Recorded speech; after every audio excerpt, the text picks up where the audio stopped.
Yeah. I'm just going to go live onto Facebook, you guys, so hang on. Keep talking, but. Yeah, so when Chris emailed and said, yeah, we need to get wines to you all, I said, okay, well, you need to overnight them to me in Idaho because I am not in Paso Robles. So you must be near an airport. They found you. They found me. Yeah, for sure. Brian said that where you were is considered very rural, and so we had to overnight it just in case things got held up or something like that. Exactly. And then they actually ended up getting there on time, which they sure did.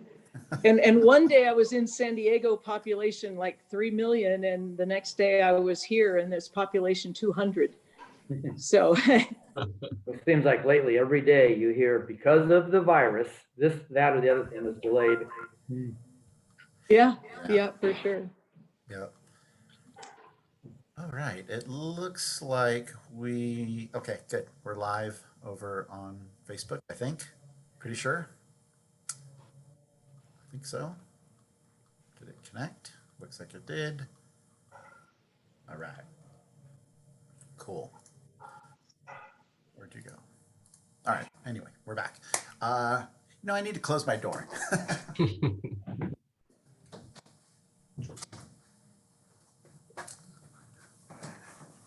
All right, everyone. Cool. Wow. We got a bunch of people already joining us. I can see there's a lot of our regulars. We got David Rappaport from, oh gosh, David, I forgot where you're located at, but Steve and Martha Hewitt, though, Columbus, Ohio, and Hey. Your county is under a stay-at-home advisory. Yeah, I think we're getting there ourselves. We just got a curfew even, which the curfew time is well past my bedtime, so I'm not going to have an issue with that curfew at all. So, but I see a lot of other people that normally join us over here on the Zoom side of things.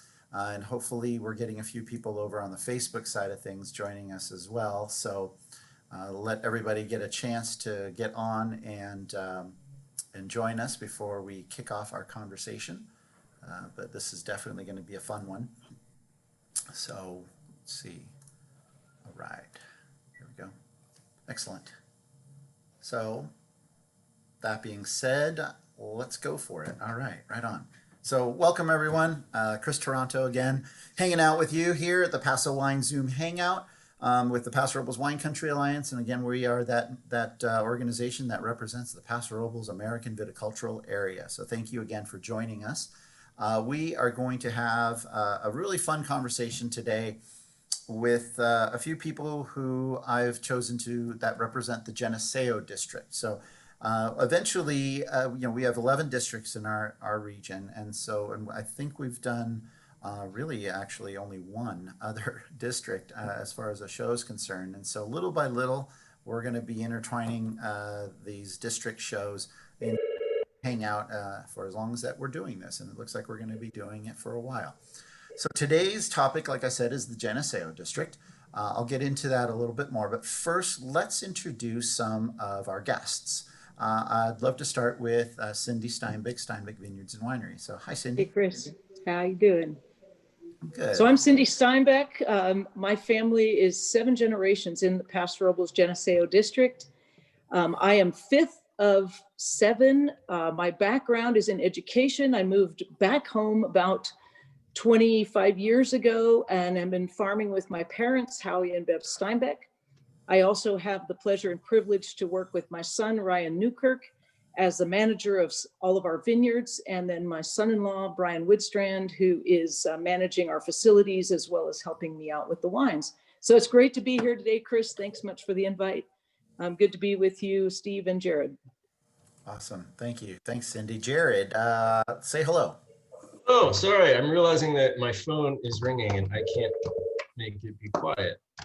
Hello. So my name is Jared. I'm with Pear Vineyards. I came over here in 2009 when the facility opened up, and I've been here ever since. So I do the winemaking, and I took over the farming in 2012. Before that, it was actually Howie and Ryan, who I just met with the other day, because They're just great neighbors and great people. So in addition to that, that's kind of more or less everything that I take care of. Sorry about this phone. I'm going to get it figured out here. That's okay. It's Zoom, man. This stuff Oh happens. man, That's what happened. we put in these new systems, and it's like I don't want to know every time it rings in the tasting room. But so more or less, yeah, that's kind of what I do. I know we'll get a little bit deeper into everybody's little areas here. Yeah, absolutely. Thank you. Thanks for joining us today. Steve Cass Winery. Hey Steve. there. Welcome to the Geneseo District, everybody. So my wife Alice and I bought 700 acres of weeds and ground squirrels in '99 and planted a vineyard. So we got about 145 acres. Winery is on the vineyard. We're about 4 miles south of Cindy and Jared in the Geneseo District, probably sort of opposite sides of the district, actually. Put it in the tasting room and opened it in 2005. We just opened a barrel room and a new B&B manufactured out of shipping containers. So things are crazy because of the virus. We have a restaurant license and we have a big outdoor area. So we're keeping fairly busy, even though they've just recently shut down the indoor area. But all's good. I'm looking forward to this next hour. Cool. Right on. Thanks, Steve. So let's get a basis of where the Geneseo district is. So one of the things that I wanted to ensure that we talk about, or why, actually, I should say why the Geneseo district, right, is because for one thing, it's probably one of, if not the most historic when it comes to, oops, hang on a second, guys. Let's get back to the top here. I forgot I left it. There we go. It's probably one of the most historic of the districts in our area, not only from an agricultural standpoint, but from a human standpoint. It's where much of the first kind of immigrants to the area first settled, and actually Cindy's family has a lot to do with that. But let's go into, before we get into the history part, where we are. So the Geneseo district is here, where it's kind of almost smack dab in the center of the entire enormity of the 612,000 acres that makes up the Paso Robles AVA. That the Estrella district itself, or I'm sorry, the Geneseo district itself, though, is about 17,000 acres and change in total. And it's kind of, Texas shaped, if you will, there, right there in the center. And as I was saying, it's historically really that place that it's almost the foundation of what Paso is. Cindy's family, the Steinbeck family, but I believe it was the Ernst family before Correct. that came from, why don't you take the story from here, Cindy? You got it, Chris. So in 1884, there was a newspaper article in the Geneseo, Illinois newspaper. It said, "Good farmland and cheap, and we're looking for families to help us start a church." So my dad's great grandparents, his grandfather scouted the area in early 1884. And then in late 1884, in fact, they arrived Christmas Eve, 1884, in the Geneseo area. Well, in 1885, they went down to the county offices and wanted to establish a school district. Well, the county said, well, you have to have a name for that school district. And they thought, well, we don't know the name of our region. How about Geneseo? So that's how the name Geneseo was born, is after their hometown, Geneseo, Illinois. And historically, our family planted grapes at that time, and they had a winery. And that was at the corner, Past Cast Winery, at the corner of Geneseo Road and Creston Road. And so they had a vineyard and a wine brand, and 2 other family members also had a vineyard and wine brand. So Paso's history in the modern era is fairly new, but in those old days, there were vines and wines in that region. So Cindy, was there a school building at that same intersection? Yes, there was. In fact, there was the Geneseo Schoolhouse, as well as the tiny little Geneseo Church that our family members, as well as other members in that community, and there were probably about 15 families that settled there. Someone told me this schoolhouse got relocated. Somebody bought it or moved it to a private property somewhere. Well, no, the Geneseo Schoolhouse is at the Pioneer Museum. And when you go on Riverside at 21st, maybe 20th Street, in Paso. That is the little old Geneseo schoolhouse. I And didn't if you even know. go inside, which you are able to do, you can go inside, and on the blackboard, I think there were 19 Ernst family children in that classroom all at one time. That poor teacher. Must have been Catholics. No, not Catholics. Now, I also heard that, and I was reading back on some things as far as our AVA documents, and then I even went a little deeper in digging. And so, but the Geneseo name in Illinois was derived from the Geneseo, New York, New York, that's accurate. right? So this name has been carried along, and it has such interesting significance. I'm not sure where else I've heard the Geneseo name, but Right. it was clear. I mean, when you establish an AVA, though, everyone listening, you have to, of course, show a lot of significance as to why this particular piece of land and boundaries are able to have an AVA established around them. And one of those things is historical naming. So there's soil and climate, all those great things, but there's historical naming. And this is quite honestly, I think, the oldest name that may exist in our AVA that was, of course, established. It might rival Adelaida, I think, by a couple of years or two. Mhm. But otherwise, though, I think it's really the oldest one. Steve, you specifically, when you said you purchased 700 acres of gopher holes and weeds, but you came here and you bought that property. You didn't buy it just for the gopher holes and weeds. I mean, you wanted to plant there eventually. What drew you to this area, this part of Paso? You know, we started off looking in really remote areas where land was very inexpensive. We learned pretty quickly it's going to be hard to do any major development. It takes a vendor 2 hours to get to. So we decided to come a little bit closer to town. A guy that was a vineyard manager at the time, Jim Smoot, drove around with me, and we looked at about 20 different properties. He felt really good about the property I ended up with for a number of reasons. We didn't really talk about some of the things then that we talk about now. He liked the flat that the terrain was relatively flat, so you have fewer tractor turns. It was like a clay loam soil. We're on the hotter side of town. So when I did eventually buy the land, John Crossan, who was my first vineyard manager, he had managed Andy Beckstoffer's vineyards up north before he started his business down here. And I had just come from working at Charles Schwab, so I didn't know that much about it. So John, said, "Well, what do you want to plant?" And I said, "Well, how about Chardonnay? Everybody likes Chardonnay." He goes, "No, that's kind of a cool weather grape. You probably want to go with more of a hot weather grape." So how about Pinot?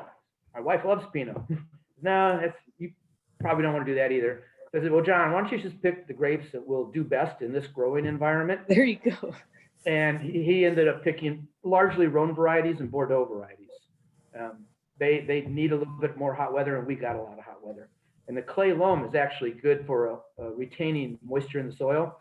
So on those days, where it is 105 for 3 or 4 days in a row, and the surface of the ground looks like a Walmart parking lot, you can go down about 12 inches and find moisture. It holds moisture in the soil really well. I think this is a good shot of some of that soil that exists over in your vineyard. These are some of the pictures that were shared with me. But that shows you that clay loam type of stuff, that it can crack and separate a little bit, but really kind of compacts really well as well, right? Well put. True. Yeah. And then here's that part of the flat portion, though, of your vineyard that's kind of framed by these hills. We don't have a 360 view here, but it's basically you're in kind of like this little kind of creek river valley. And so those hills over there, those nice, beautiful golden hills over to the right, there's another set of beautiful golden hills that are a little bit more abrupt because they're closer to where the river is. So there's, of course, been some erosion there. And so they form their own kind of cuestas over there to the left that we don't see, but where the sun is. Yeah, there's hills like the one you see in this image on 3 sides, and then the Huerhuero dry riverbeds on the 4th side. It's about 900 feet. Most of the vineyards are around 900 feet. The hill where you see these riders right now, that's more like 1,200 feet, maybe 1,250, something like that. There's about a 7-degree temperature difference between them. So it's a little bit cooler down below, a little bit warmer up above. So, we do run frost protection in the spring, probably for that reason.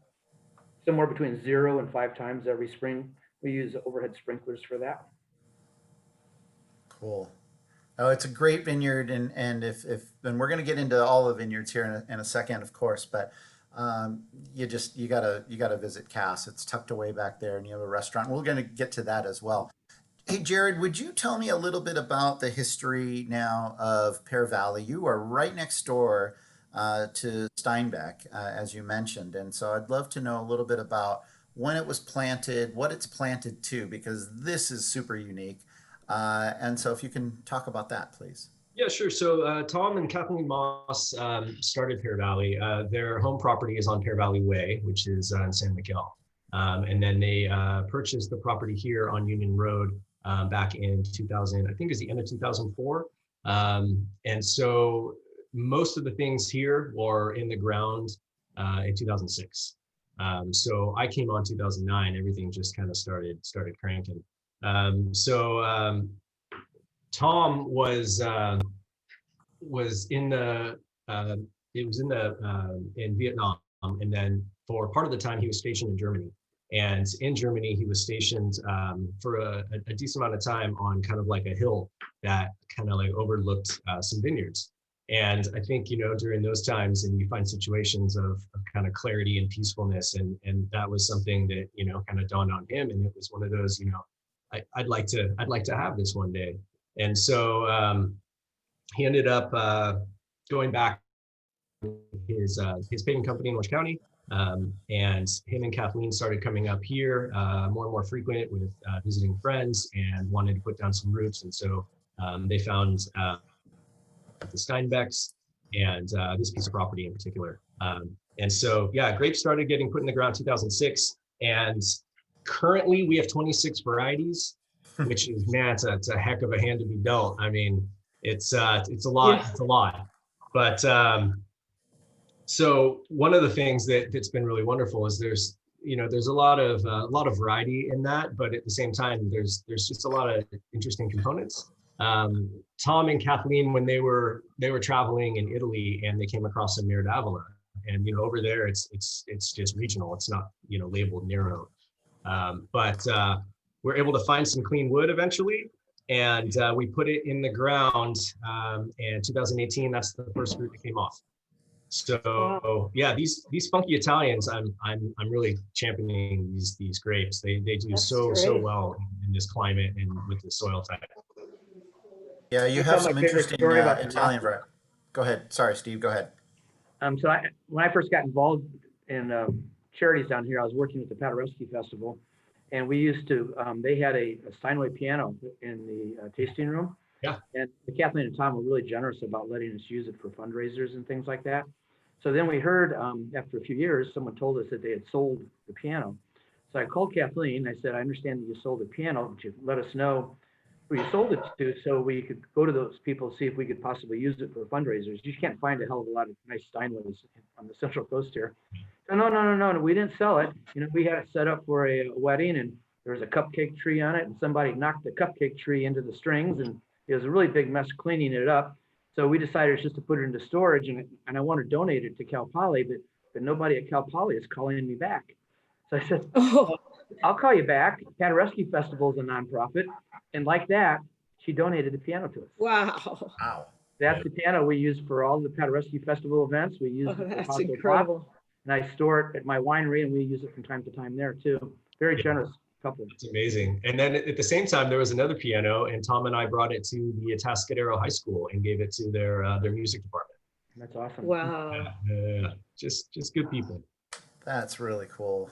Cindy, let's talk a little bit about the vineyards that you have there, and I mean it's pretty vast. And I will say, I've been very lucky in my time here in Paso because I got to know Cindy actually early on and had a lot of really cool experiences out on her vineyard and getting to know this region basically almost first through Steinbeck Vineyards. And then just kind of going from there. And it's such an incredible site. She created early on a really cool educational program years ago that helped people get to know Paso through Steinbeck Vineyards. And it's it's just graduated by leaps and bounds over time. But Yeah. I'd like for you to share about what makes your place unique. And I'm going to put up on the screen some images. So talk Wonderful. about that. Yeah. So first of all, you should know Chris Toronto was very instrumental, because when I had the idea of beginning vineyard tours on Steinbeck Vineyards, he was the champion for that. He said, people will absolutely want to ride in this old Jeep on your property, meet your dad, taste our wines, and so forth. And so our vineyards are all in the Geneseo District. The family vineyards are 400 acres, 17 different varietals. And then we do farm the grapes at Eberly Winery, as well as for a neighbor to the east of us. So in all, my son Ryan and my dad Howie manage right at 800 vineyard acres. So large vineyards, very small wine brands. And what we're looking at here is that signature oak tree on Steinbeck Vineyards. It's just this, can you go back one, Chris, there? It's this glorious oak tree rising up above, towering. Pear Valley's got oak trees, as does Cass, which is a signature really of the Geneseo District. And so large vineyards, we sell the vast majority of our fruit, but through the vineyard tours in the old Jeep, we do this educational tourism. So it's wine education through a Jeep tour. So why do we do what we do to get a glass of wine? Why do we do what we do to maintain a 7-generation family history and so forth? So through the eyes of the driver, which is only myself or my dad, the owners of the place, do guests get to see who we are, what we do, and why we do it. And so it's such a privilege to carry forth not only the Paso Robles name, but the Geneseo name. And it's so amazing when I see Pear Valley and Cass putting the Geneseo name on their bottles of wine as well. I think it does our region exceptionally well to understand that we are distinct and different from the other grape growing regions of Paso Robles. Yeah, and what's so incredibly unique too when you visit their place is how much the topography changes, but also how the farming techniques from over the years is reflected in different blocks. You can see how Yes. there's some places where you have these bilateral things happening, and then you've got so maybe some of the newer ones that are it's taking the technology of the time and if anything, kind of imprinting it into this vineyard where you're getting this historical perspective of farming, right? Agreed, Chris. We have some head train vines. We've got California sprawl. We've got quads.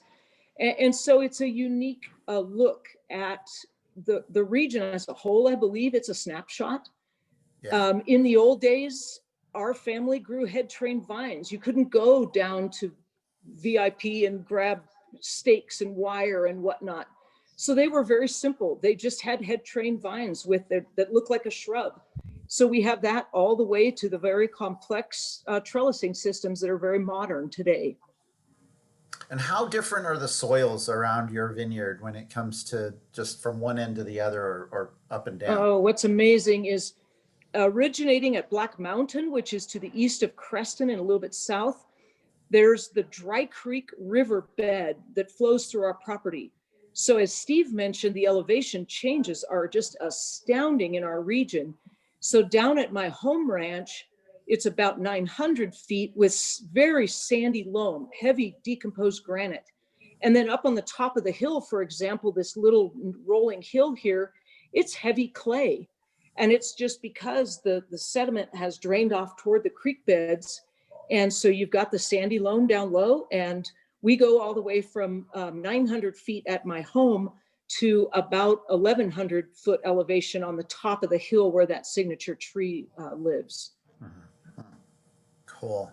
Jared, what are some of the challenges and maybe, or even some of the benefits of growing grapes in the Geneseo district? You've just taken over farming there, but you've probably just learned from one of the best, being Howie and now Ryan as well.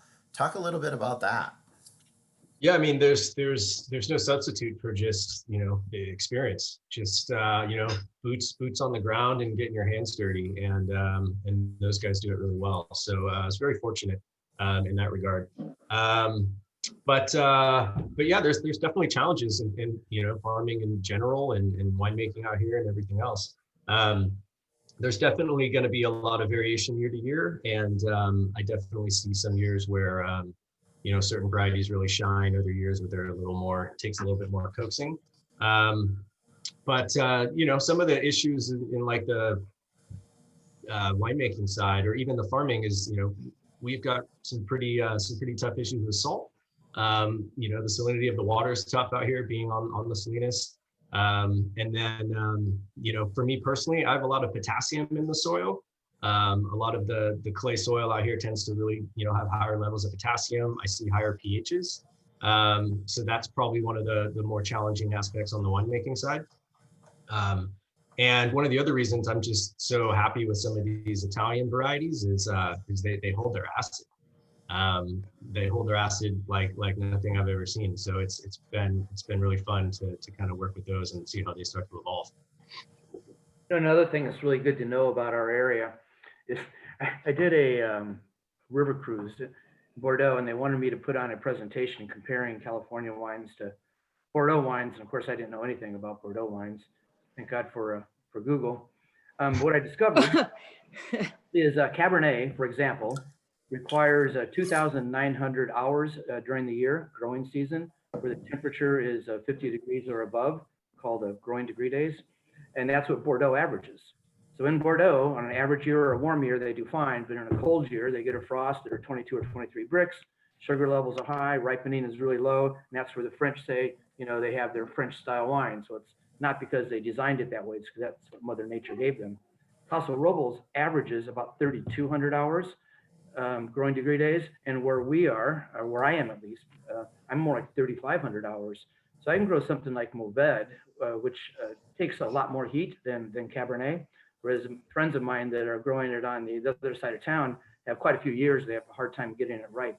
So we can do really well with the grapes that love heat, and even if it's a cool growing season, we'll still have a couple of extra weeks to get things right. So I think we rarely have a problem with inability to ripen a fruit here. Yeah. And we still get that same cooling influence at night. That cooling influence that comes through the Templeton Gap goes another 10 or 15 miles past us out towards Shandon before it starts to dissipate. That's a good segue into this image here that I wanted to point out, because, and if you can see my cursor here, so here we are in the Geneseo District, and we're looking basically kind of like southwest-ish. And so Ridgeline 1 here is basically where the El Pomar district is at, or where it begins.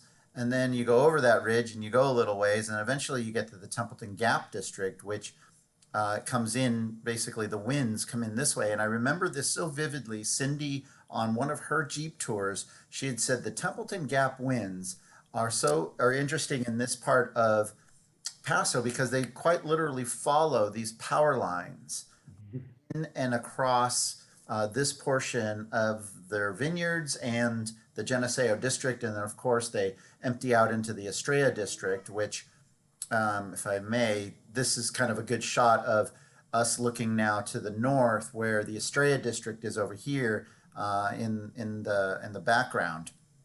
And so the cooling influences that still are in effect here they're quite dramatic. I mean, this hill that we're standing on here, or if you look at my cursor and you see, here's that tree that we had a picture of Cindy and her dad at, and it's that very iconic tree of Steinbeck Vineyards. I remember many a time standing up here, Cindy, yeah, and feeling like I'm going to get blown off that little hill there. Exactly. It cools down dramatically here in the Geneseo District. So definitely it's always late really good warm days and cool nights. Go ahead, Steve. It's always late afternoon. Yeah. It can be 105 degrees and it gets really windy about 4 o'clock, and by 7:30 you're looking for a sweatshirt. Yes, for sure. Yeah, very true. Oh, Mark Baer says the Italian varieties grow well in the heat. Love your Charbono. I love that Charbono as well, and that was one of the varieties that I thought, wow, who's growing Charbono in Paso? Yeah, apparently we are. Yeah, it's a crazy grape. I mean, I guess it's a bit of a workhorse in Italy. You know, they just kind of use it as like this kind of like the brawn and like a filler. But we do it as a standalone, and it's really lovely wine.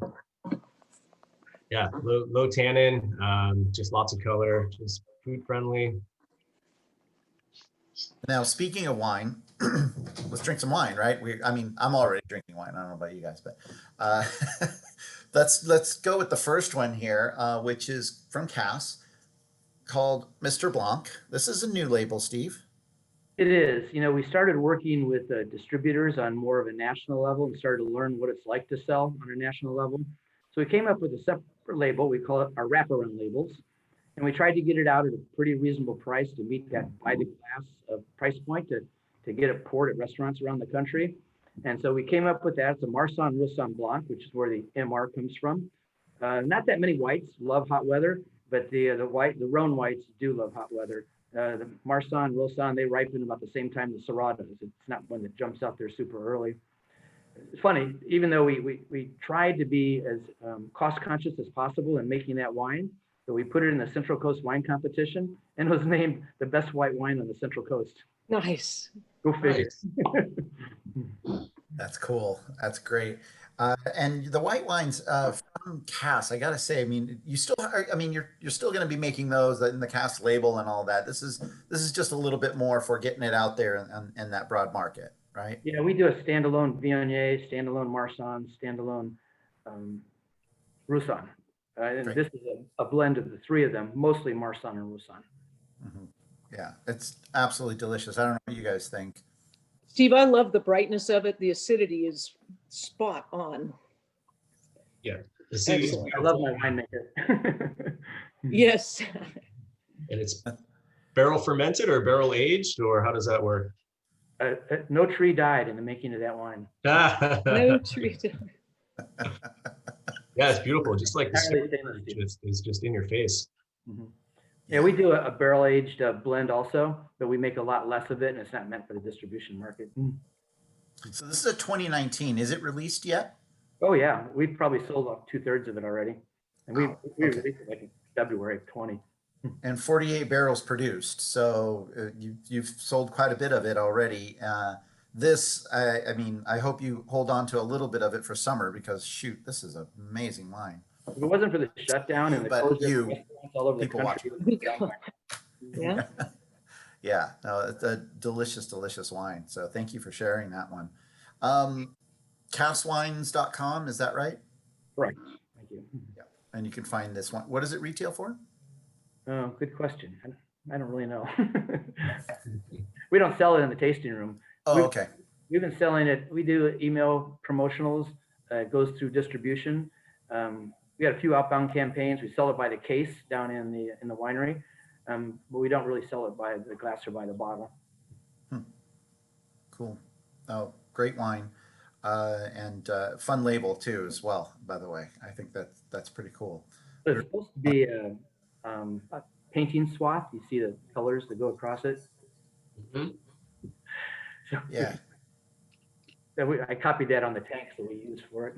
Oh, That's nice. That's awesome. Hey, Steve, you mentioned a little bit about the Paderewski Festival, and before we go on to another wine, I wasn't sure if I would fit this one in or not, but then when you mentioned it, I thought it would be really interesting to talk not only about what the Paderewski Festival is, but actually about how we have a sister city over in Poland. Do you want to spend a minute or two talking about that?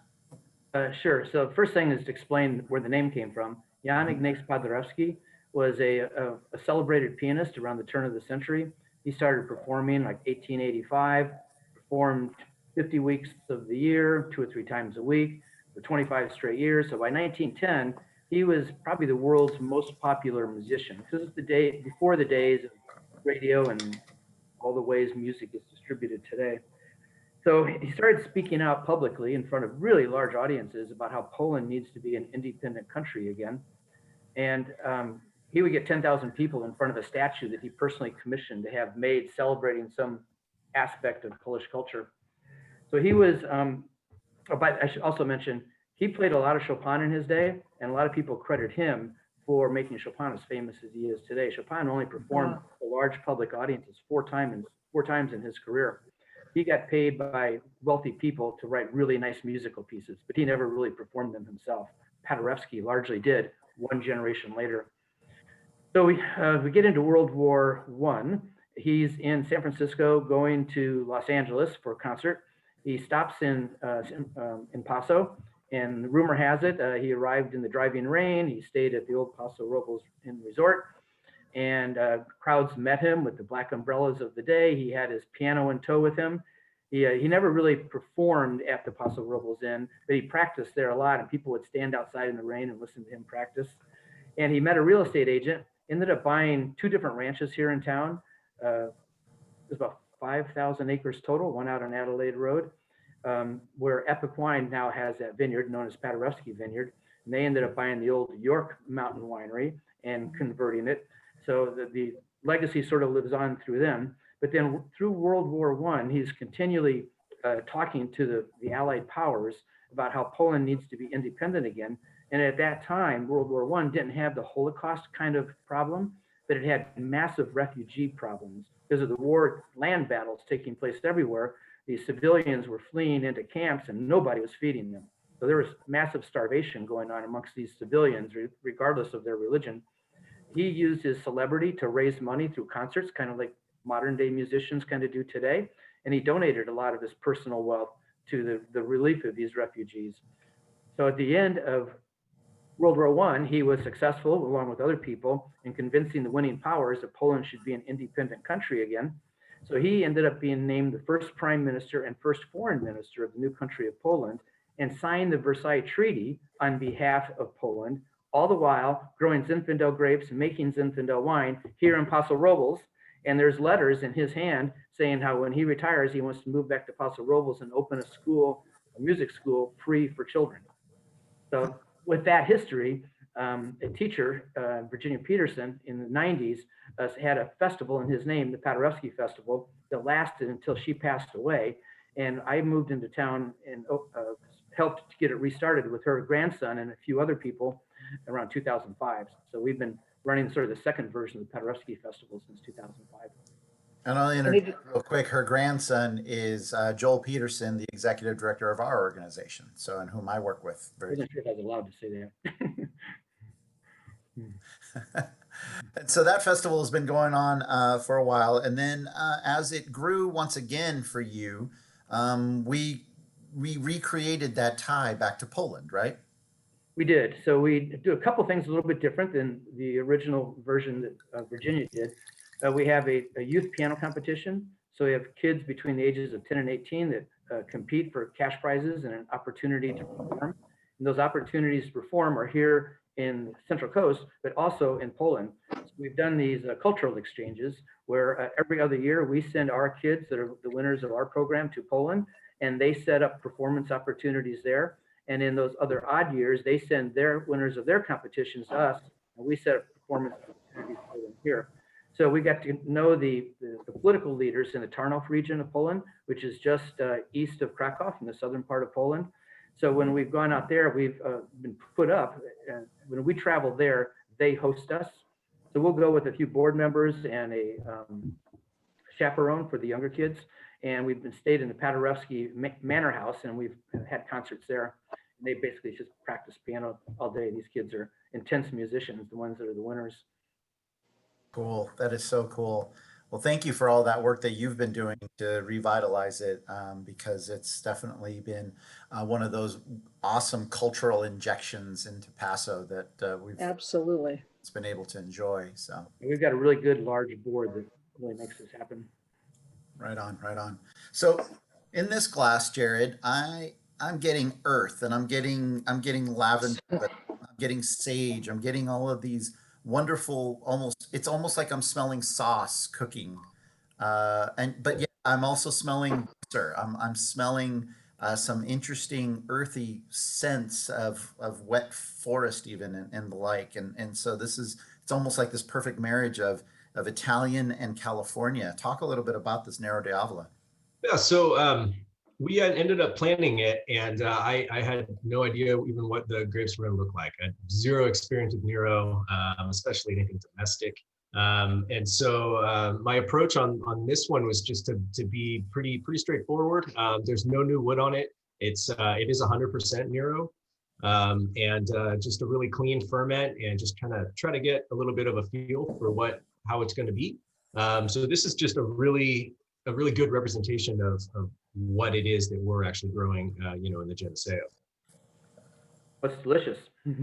Thanks. Yeah, That is the first time I've ever tasted that wine, and I can't wait to taste the grapes in the field when they're ripe too. I'll jet over when the grapes are ripe. yeah. You Because should. I love tasting the grapes and tasting the wine side by side. It's fun for me. So this is really awesome. And they're huge. Worst They're palate in the world. I get a little bit of peppermint on it.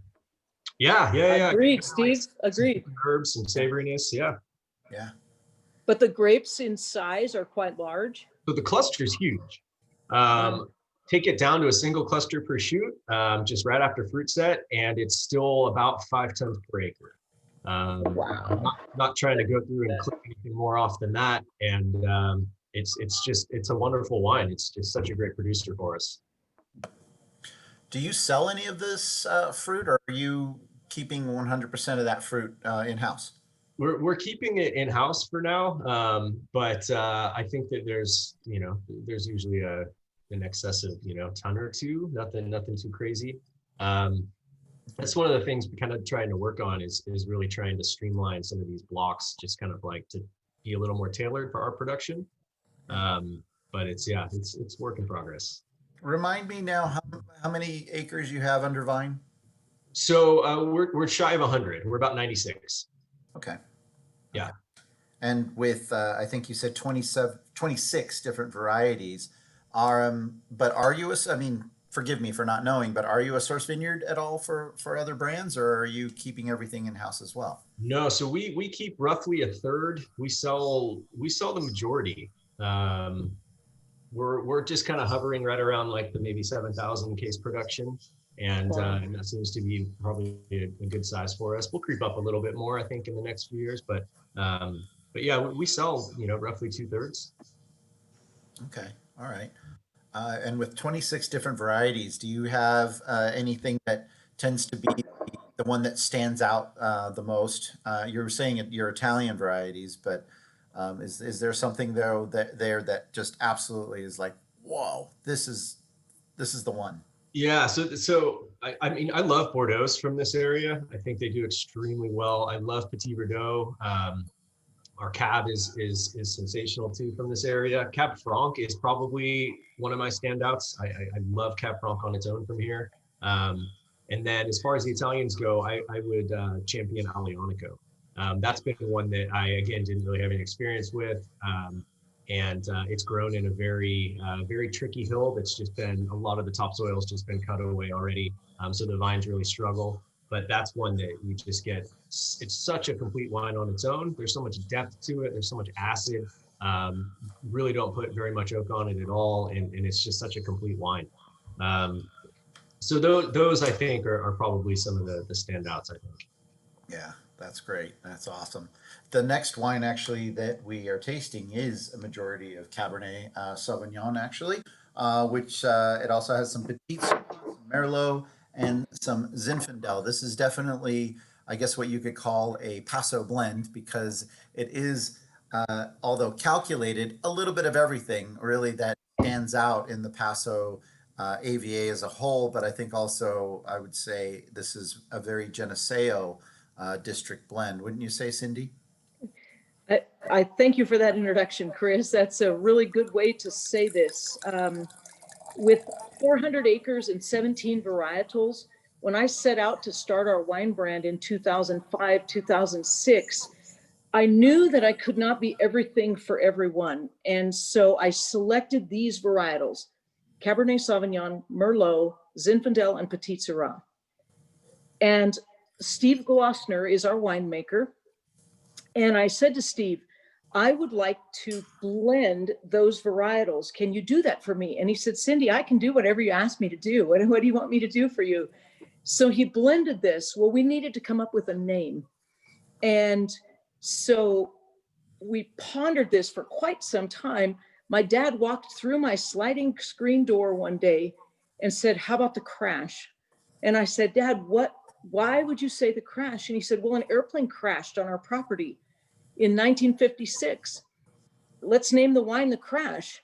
And so this has become a commemorative wine for that airplane crash in 1956. But I also do think that we representing Steinbeck Vineyards this is Steinbeck in a glass. And so it was a military plane crash. So it allows us to speak our thanks to those who have served and those who are serving in our military. It is a representation of a blend that I think Paso Robles is very, very good at doing blends. And so this wine allows us in so many ways. In fact, my Jeep tours are even called crash courses. So we've got the educational tours, we've got the crash wine, we've got the honoring the military, which just truly speaks the Steinbeck story. 4 of the 5 airmen that were on that plane that day survived the event. One of them was injured very badly, and my grandfather cut him out of an almond tree out of his parachute and brought him in the family home and kept him alive until the medics could arrive. And you can imagine they didn't have modern day ambulances and whatnot. And so this man ended up spending 3 months in the hospital in Paso Robles. And so through this wine, we're able to tell the Paso Robles story, the Steinbeck story, the story of the military plane crash. We're able to kind of pull everything together in this Steinbeck in a glass. And being that it's Cabernet based is one thing, but the Merlot, the Zin, and the Petit Syrah do come through in this blend. They definitely do. Yeah, absolutely. The deep richness of the Petit Syrah is, I mean, it's unmistakable in this glass. Cab, of course. I mean, it's like it is what Paso is, right? 50% of what's grown in our region is Cabernet Sauvignon. Merlot adds a little bit of that pretty red fruit, and Zin gives it all of that really fun, almost unctuousness in this, and that's not really necessarily a Zin characteristic, but in this blend, I think it is. So I don't know. What do you guys think? Love it. Beautiful. Well Yeah. done. Thank you, guys. Love it. Love Steve. I think he's probably one of the great winemakers around here, and I feel like he's really able to kind of coax each one of those little ingredients, you know, in the bottle, so they each have a little bit of a presence. Yeah, I think it's very well done. Thank you, Yeah, Jared. and Steve Gloucester, by the way, for everybody watching, I think it was the 97, was it? Vintage of Justin, their Bordeaux blend before it was called Isosceles, cracked the first wine from Paso to crack the top 10 of Wine Spectator magazine. And so Steve's been in the area, speaking of history, for quite some time, and is doing some wonderful things with these wines as well as his own brand. And one of these days, convince him to come on. I don't think he likes the camera. He's been 15 years with Steinbeck, so I've never asked him to be the face of Steinbeck. He can be the face of his own brand, Paso Port and Percazo. But he has been a loyal consulting winemaker for us and a good friend as well. So consistency, quality, he's done a great job with. And these are the only varietals other than Viognier that we choose to use in our wine program. And I don't know the case quantity of Steve's winery. Jared, you had said something about 7,000. We're at about 1,400 cases at Steinbeck. Yeah. About 1% of what we grow. Yeah. We're like 15,000. Okay. So very, very different sizes, although all of us boutique, but yeah. Yeah. And all three of you are a tie I wanted to make, and thank you, was that you're all three source vineyards for other brands. Steve, I Definitely. think most recently you've been starting to keep more and more of your fruit. Is that right? That's true for us. As we've grown, as I renew contracts, I just cut back the amount that I sell to other places.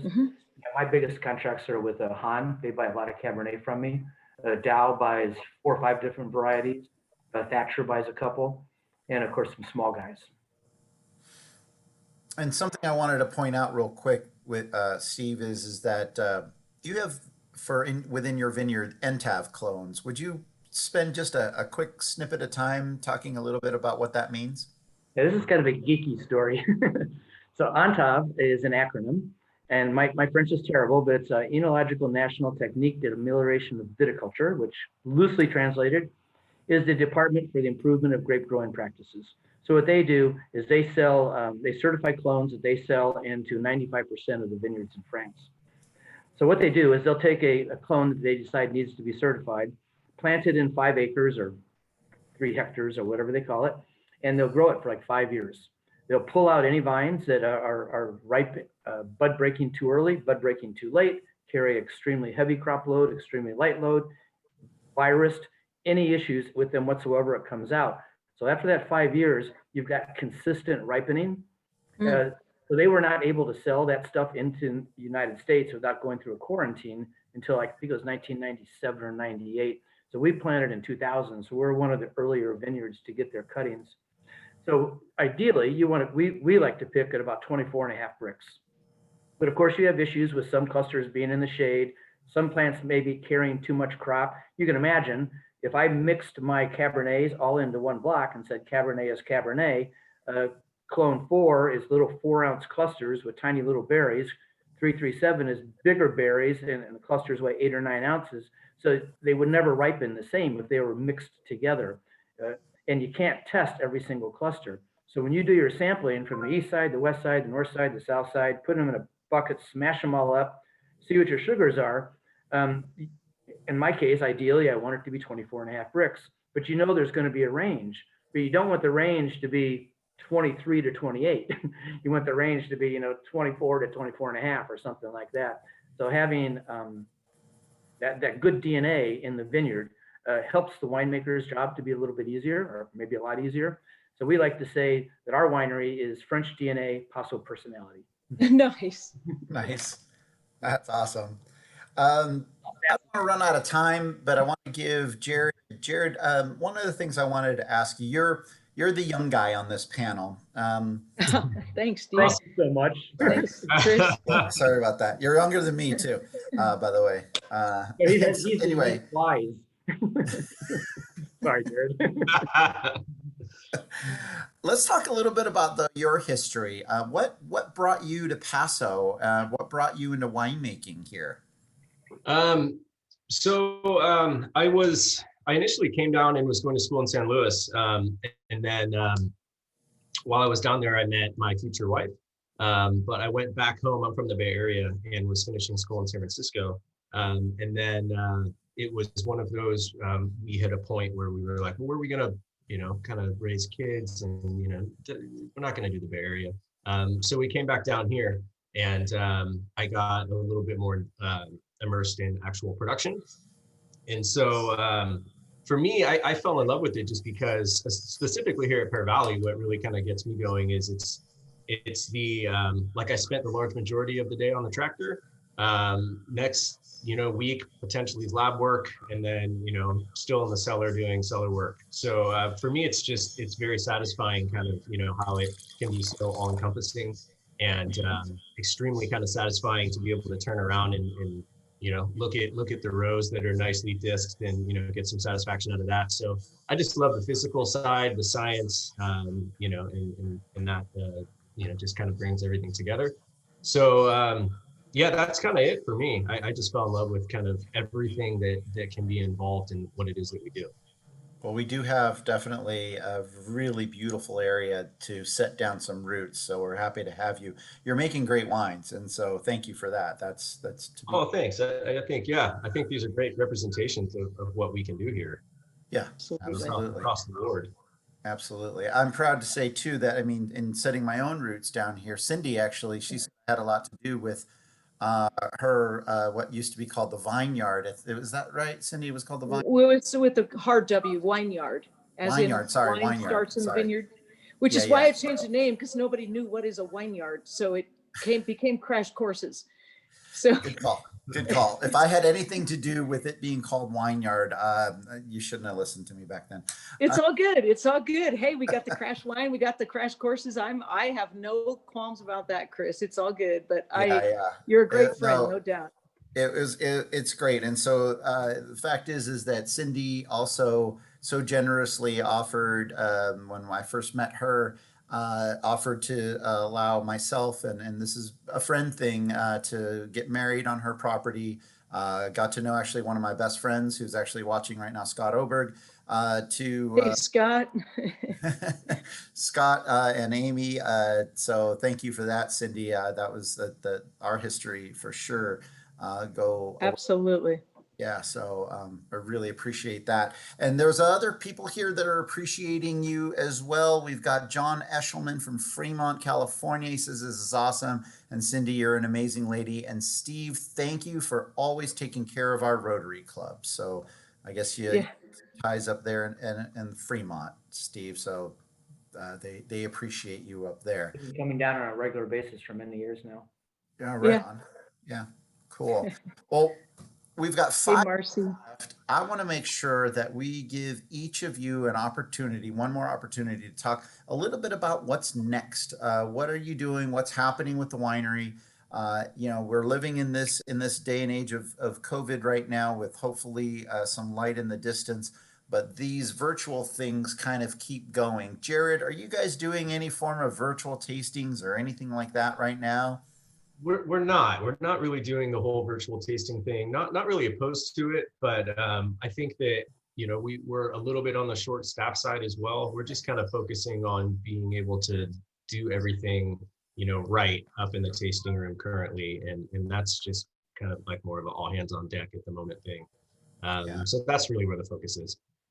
If you saw some of the images that I shared a little bit ago, you'll see that there was some really beautiful, interesting views that exists up there. They have a great property with a lot of space. And so if you're coming to the area, you can definitely get a really great experience there over at Pear Valley for sure.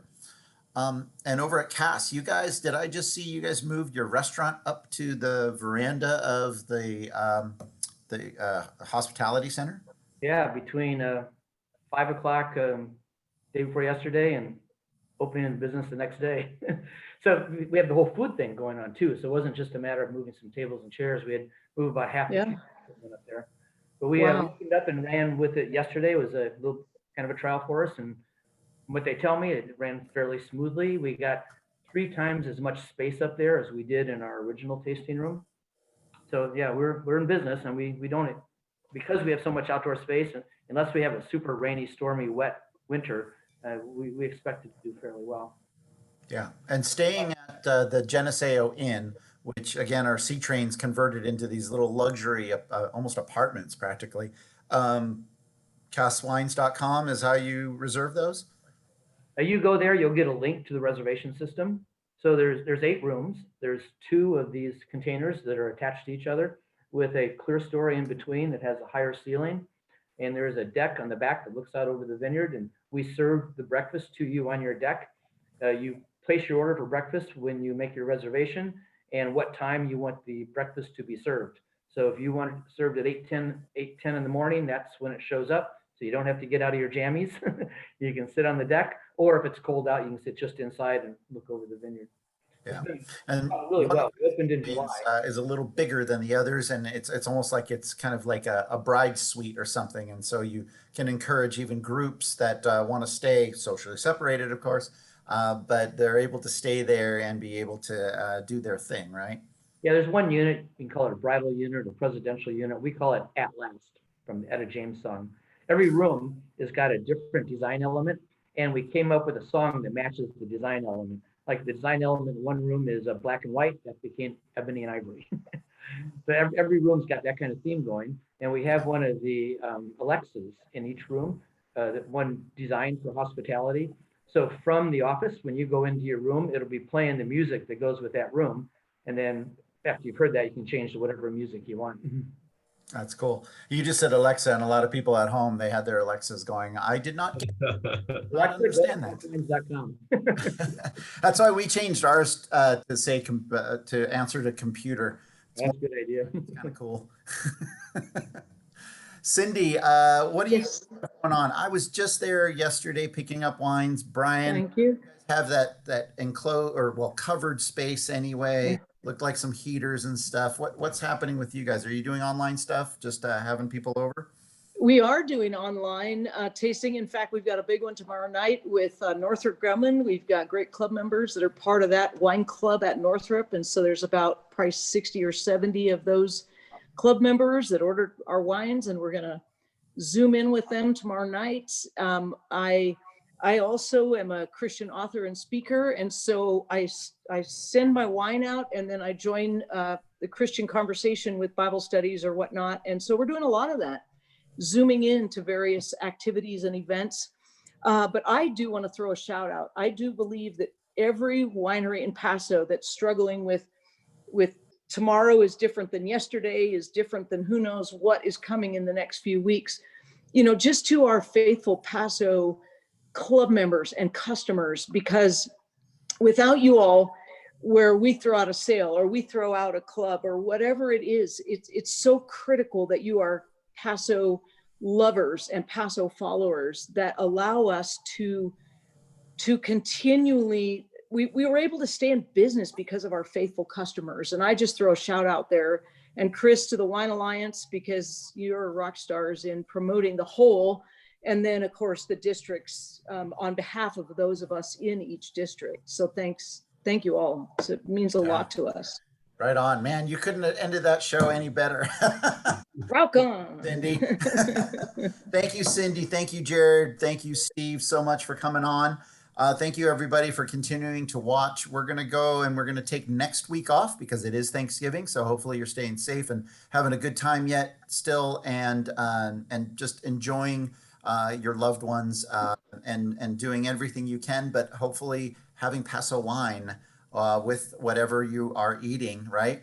Then we're going to come back December 3rd. We got the beer show happening with Firestone Walker, their anniversary blend that they do, and with winemakers who have created some of those winning blends. We're still getting them on board, but we're looking to have some of those guys join us and talking about beer, because we all know it takes a lot of good beer to make great wine, right?